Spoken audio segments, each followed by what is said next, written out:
Hello everybody, hope you're having a fantastic day today. Thank you so much for checking out my video.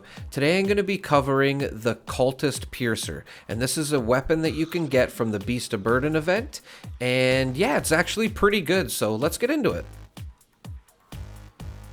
Okay, so this is the weapon, a Cultist Piercer, and it's basically bloodied, faster swing speed, and +1 strength, which is like a god roll for a melee weapon. Like, you could get vampires as well, wouldn't be too bad, or anti-armor, but you probably wouldn't really want to re-roll this. It'll be hard to get anything this good. And what it is a variant of is the pickaxe, basically, if you couldn't figure that out, which I'm sure you did. And it's actually like the other weapons that you get from Beast of Burden, close to the Holy Fire and the Agua Gauntlet. It does a hidden amount of damage like a cursed weapon does. And as you can see, comparing it to the sharp pickaxe there, it just did a smidgen more damage, like 20 more. And I just want to show as well too, you can see the swing speed of the regular pickaxe. Now I switch to the Cultist, you can see it's like twice as fast, the swing speed. So this thing is way better than a regular pickaxe, which is pretty good actually.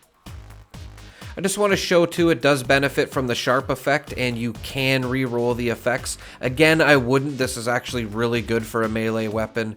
And again, the only mod, unfortunately, you can put on it is the sharp effect, which does up the damage, and it is a must. And just to get into quickly the perks that I used for this build, I just put this together quickly, so you can probably make this better, to be honest. But this is what I did to get the damage that I'm going to be showing you later on in the video. And of course, these are the legendary perks that I used. And like I said, I just put this together quickly. Okay, so let's start off with a Yao Guai here, you know. 2 hits, absolutely just destroys it. And I wanted to say too, it was actually fun sneaking around with this weapon. You can see it just destroys a behemoth. That swing speed is so key. I never thought I'd be using a pickaxe, but this thing is actually pretty good. As you can see, it's just annihilating enemies.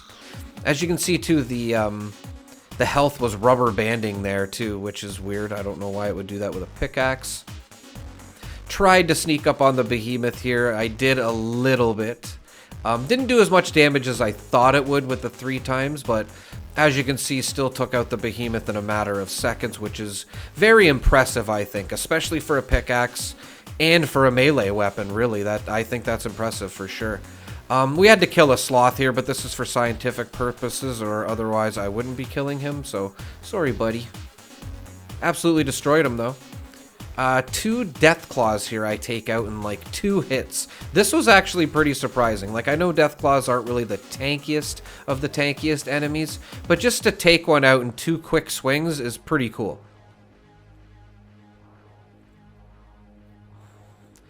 I did run into a blue devil, and you can see here I was, you know, kicking his butt pretty good. And he's somewhat tanky. Definitely a lot more than a death claw. But he did his scream here, and he, you know, had his way with me a bit, which wasn't too much fun. And couldn't finish him off right here. Almost did, but then he just smashed me and got the better of me. But then I came back, jumped on this roof, and from the Macho Man on the top rope, just smashed him, so I got my revenge. All jokes aside, I easily could have taken out this Blue Devil without dying. It was just, you know, some bad luck. So that shows how powerful this weapon can be. You're not going to run into many enemies that are more powerful than the Blue Devil.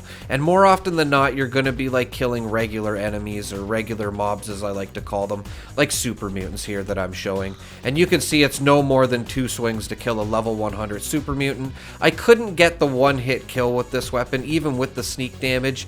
I tried, and to be honest, I don't think you really need to sneak around with it. It didn't seem to do too much more damage to the super mutants anyway. So you're probably just better off running around Westech if you wanted to use this weapon there. But it was fun sneaking around too. But either way, it's going to be a 2-hit kill. Whether it's a power attack or it's a sneak hit as well. Criticals are probably a different story. I'm sure you could one-hit them with a critical, no problem.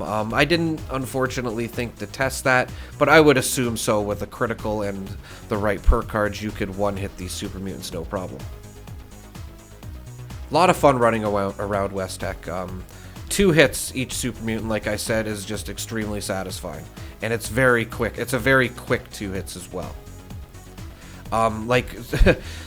Like I said, too, about the super mutants, they're kind of like the high end of the tankier regular mobs. If you're just going to go around and hit anything other than like level 100 super mutants, like as I'm showing ghouls here, you'll pretty much just one-hit them. This is with no buffs either, so there's no food, or I didn't have Psycho buff going at the moment here, and it's just one-hitting them. Even the feral charged, or oh my god, the charred feral ghouls as well, just one-hitting them.